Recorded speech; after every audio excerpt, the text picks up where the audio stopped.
चलिए आज चलते हैं मिस्र के रेगिस्तान में और उजागर करते हैं एक ऐसे संघर्ष को जो हजारों सालों तक चलता रहा। जरा सोचिए, एक तरफ थे वो लोग जो चाहते थे कि मकबरे हमेशा हमेशा के लिए सुरक्षित रहें, और दूसरी तरफ वो जो किसी भी कीमत पर अंदर घुसना चाहते थे। तो ये कहानी है परलोक के वास्तुकारों और लुटेरों के बीच चली एक जबरदस्त लुका छिपी की। तो चलिए इस कभी न खत्म होने वाली जंग को जरा करीब से देखते हैं। एक तरफ थे मकबरा बनाने वाले जिनका लक्ष्य था अनंत काल तक की सुरक्षा, और दूसरी तरफ थे लुटेरे जिनकी आंखों में सिर्फ कीमती खजाने की चमक थी। तो कहानी शुरू होती है पहले दांव से, पत्थर के किले।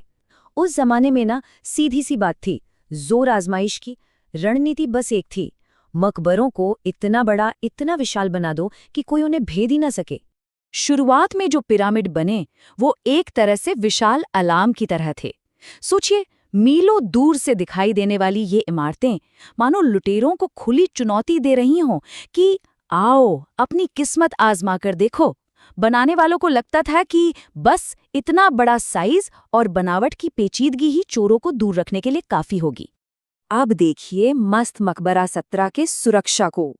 ये कोई मामूली मकबरा नहीं था, ये तो एक असली किला था। कोई दरवाजा नहीं, बिल्कुल सील बंद। दफनाने की जगह जमीन से 9 मीटर नीचे, और उसके ऊपर 30 मीटर मोटी चट्टान और मलबे की परत। यहां तक कि पत्थर के ताबूत पर भी 3 टन का ढक्कन था। लेकिन इतनी सब तैयारी के बावजूद ये तरीका बुरी तरह फेल हो गया। क्यों? क्योंकि लुटेरे और भी ज्यादा शातिर थे। उन्होंने सारी दीवारों, सारी परतों को बाईपास कर दिया और सीधे नीचे ठोस चूना पत्थर में 18 मीटर लंबी सुरंग खोद डाली। तो इससे एक बात तो साफ हो जाती है, ये एक इनसाइड जॉब था। मतलब किसी ऐसे ने मदद की जिसे अंदर की सारी जानकारी थी। सबूत यही कहते हैं कि लुटेरों को मकबरों का पूरा नक्शा मालूम था, और ये जानकारी शायद किसी भ्रष्ट अधिकारी से, या हो सकता है खुद मकबरा बनाने वालों में से ही किसी ने दी हो। सीधी सी बात है, कोई भी किला तब तक ही सुरक्षित है जब तक हमलावरों के पास उसका ब्लूप्रिंट न हो। पर रुकिए, कहानी में एक और गहरा रहस्य है। मामला सिर्फ एक बार की लूट का नहीं था, ये तो सदियों तक चलने वाली छेड़छाड़ और मकबरों के दोबारा इस्तेमाल का था। अब जरा इस केस को देखिए। लक्सर में एक मकबरा मिला और उसमें एक बहुत ही अच्छी तरह से बनाई गई ममी ताबूत में नहीं बल्कि एक गलियारे में फेंकी हुई मिली। सवाल ये है कि आखिर यहाँ हुआ क्या था।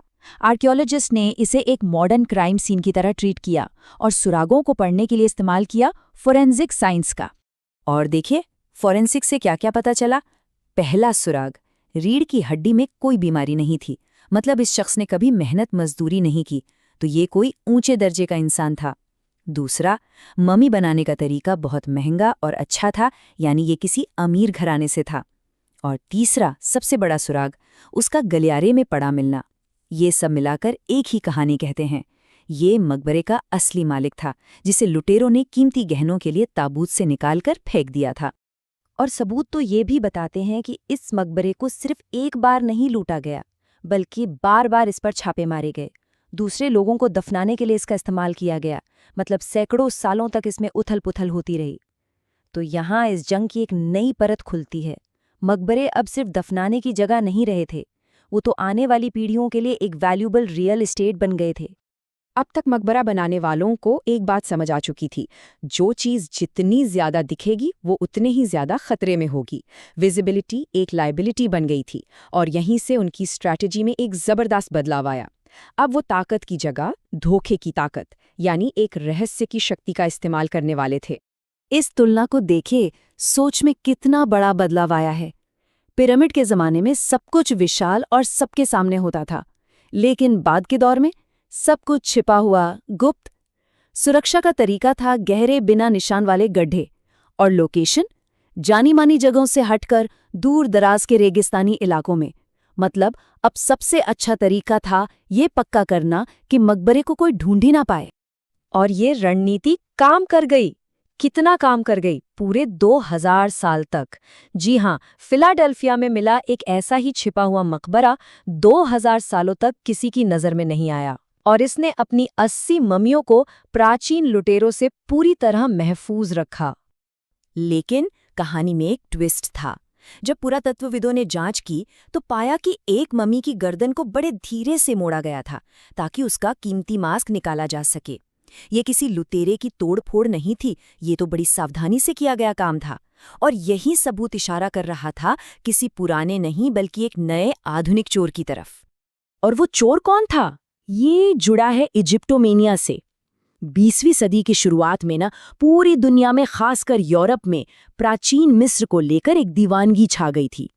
इसी क्रेज में खोजकर्ताओं और कलेक्टर्स ने म्यूजियम और अपनी प्राइवेट कलेक्शंस के लिए मकबरों से चीजें निकालनी शुरू कर दी। मतलब कितनी बड़ी विडंबना है।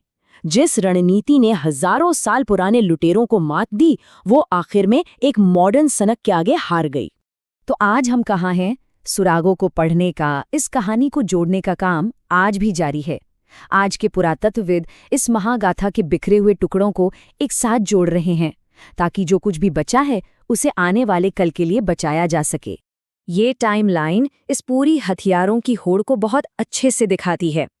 शुरुआत हुई किला युग से, फिर आया घाती के मकबरों का दौर, उसके बाद रहस्य का युग और फिर आधुनिक युग जब इजिप्टोमेनिया ने नई तरह की लूट शुरू की।